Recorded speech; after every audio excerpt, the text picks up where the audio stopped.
பிள்ளைங்களை பெற்ற ஒவ்வொரு தாய் தகப்பனும் தெரிஞ்சிக்க வேண்டிய வீடியோ. தயவு செய்து இந்த வீடியோ பார்த்துட்டு தள்ளி விட்டு போயிடாதீங்க. முடிஞ்சா நீங்க பார்த்துட்டு ஒரு 4 பேர் தெரிஞ்சுக்க இதை ஷேர் பண்ணுங்க. உங்க பிள்ளைங்க ஆசைப்பட்டு எதை கேட்டாலும் வாங்கி கொடுங்க. ஒரு 4 நாள் சாப்பிட்டு அதோட மறந்துடுவாங்க. ஆனா எந்த காரணத்தை கொண்டும் இந்த செல்போனை கொடுத்து அந்த குழந்தைங்களை அடிமையாக்காதீங்க. அப்புறம் குழந்தைகளை நீங்க மீட்டெடுக்கவே முடியாது. இந்த பையனை பாருங்க, 9 வயசு பையன். இவன் நிலைமையை பார்த்தீங்களா? இதே நிலைமை உங்க பிள்ளைங்களுக்கும் வரணுமா? குழந்தை அழுதா செல்போனு, ஸ்கூலுக்கு போகணுன்னா செல்போனு, தூங்கன்னா செல்போனு. ஏங்க எத்தனையோ விளையாட்டு பொருட்கள் இருக்கு, எத்தனையோ சாப்பிட்ற பொருட்கள் இருக்கு, வீட்டில் டிவி கூட இருக்கு. அதை கூட ஒரு 10 நிமிஷம் போட்டு விடுங்க. அதுலேயும் கேம்ஸ்லாம் வருது, அதை காட்டுங்க.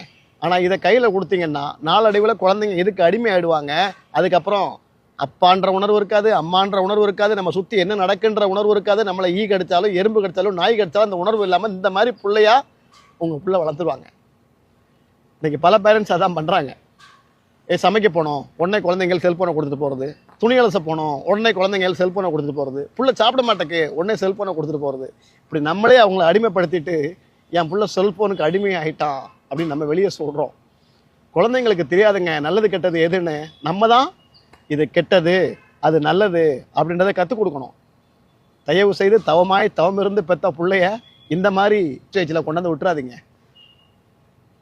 இப்படி ஒரு பிள்ளைய பெற்ற தாய் என்ன வழியில் துடிப்பா